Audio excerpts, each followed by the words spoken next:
O que Ariane deveria fazer era dar tempo ao tempo, colocar seus pensamentos em ordem e projetar um plano eficiente para convencer Dara a desfazer o que ela causava em seu rosto. Para isso, resolva mentir, dizendo aos pais que tudo estava bem e que queria ir para sua casa, pois recomendo estudar muito para apresentar e defender sua tese nos Estados Unidos no final do ano. Na verdade, esse foi o primeiro trabalho que Ariane apresentou como cientista, mas ela não estava preocupada com sua tese, pois já havia feito e revisado, aguardando apenas os dados da apresentação.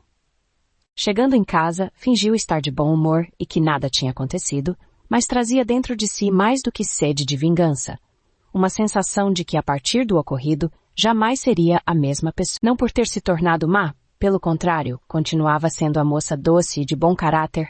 Estava apenas revoltada e preocupada com o seu semblante. Naquela situação, apenas Dara podia ajudá-la.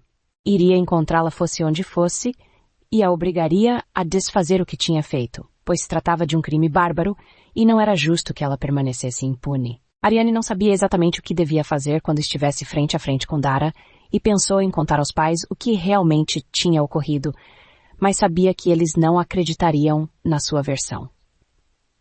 Assim quis resolver tudo à sua maneira.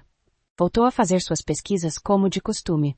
Já com a visão praticamente recuperada e com o apoio de sua velha e querida babá Margot, as coisas se tornaram mais fáceis.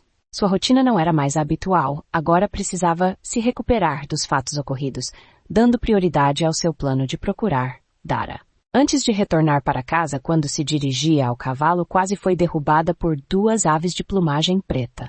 Ariane recusou-se a ir embora com os pais para os Estados Unidos.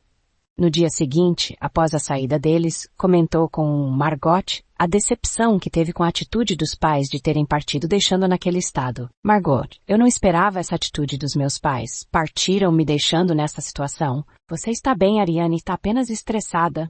Aqui é bem melhor para você descansar do que lá. Talvez tenha razão, mas não espero jamais. Perdoa sim, eu lhe conheço muito bem. Pela manhã, Ariane resolveu ir à casa de Dara e pediu a Demétrios para arriar um cavalo. Enquanto isso, ela se preparava com roupas adequadas para cavalgar. O pequeno Bob, que permanecia sempre ao seu lado, rosnando, fez com que ela o levasse. Ela não sabia exatamente onde ficava a casa de Dara, mas lembrava-se de que, certa vez, quando as duas cavalgavam pela floresta, Dara dissera que morava a 100 metros de onde elas estavam. Seguindo a mesma trilha de sempre, foi possível encontrá-la. Ao se aproximar, foi surpreendida ao ler uma placa de cartolina colada na porta onde estava escrito "Mudamos". A casa estava com a porta da frente semiaberta. Ela se sentiu uma verdadeira idiota naquele momento, por achar que depois de Dara ter cometido aquelas barbaridades, continuaria morando nas proximidades. A intenção de Ariane era pedir ajuda à colega e oferecer-lhe uma grande quantia em dinheiro, mas agora seus planos desabaram. Sua ira aumentou ainda mais, e jurou que um dia elas se encontrariam. Para isso acontecer, precisava contratar centenas de investigadores em todos os lugares diversificados da Terra. Dinheiro não era problema para ela. Tinha o suficiente para gastar na captura da sua agora inimiga número 1. Vingar-se de Dara passou a ser um caso de honra, embora seu ego agisse como mediador dos seus instintos, que agora se tornaram primitivos. A sede de se encontrar com Dara deixou Ariane obcecada. Ela não a odiava, até mesmo por achar esse sentimento desprezível. Queria fazer justiça e fazê-la passar por todos os constrangimentos que ela estava suportando. Vez e outra, passava pela sua cabeça jogar uma garrafa de álcool no rosto de Dara e atear fogo.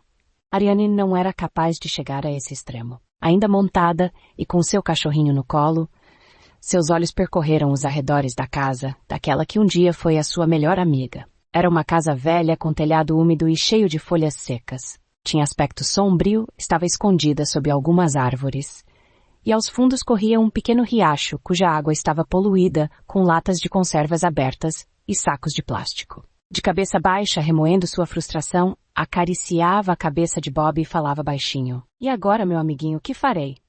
Será que estou condenada a viver assim pelo resto da minha vida? Bob parecia entender o sofrimento da flor. Ela resolveu descer do cavalo e com cautela entrou na casa. Deu de cara com outra porta velha de madeira desbotada que dava acesso a um quarto sujo, cheio de fiações, bem parecidas com aquelas do laboratório de informática da sua casa. Continuou percorrendo os cômodos silenciosamente. No interior da cozinha havia uma grande mesa, com restos de alimentos de origem estrangeira. Tudo denunciava que Dara e sua família levavam uma vida de muito conforto, apesar de a casa aparentar ser de pessoas humildes, pois sobre a mesa havia garrafas de vinho e restos de alimentos enlatados caríssimos. Entrando em outro cômodo, deduziu ser o quarto de Dara. Ainda podia sentir o perfume que ela usava, e havia alguns objetos sobre a cama desfeita, coisas que lhe pertenciam, como uma toalha de banho com algumas iniciais, das quais Ariane não sabia o significado. Estava ainda úmida, jogada num canto do quarto, que era uma desordem total. Dentro do guarda-roupa ainda havia algumas peças de roupa, e uma delas Ariane já tinha visto Dara usando. Lençóis de melhor cetim e uma camisola de cor preta, a cor predileta dela, estavam jogados dentro do guarda-roupa. Tudo indicava que eles tinham partido há pouco tempo, o que se podia deduzir pelo cheiro fresco do perfume que ela sempre usava.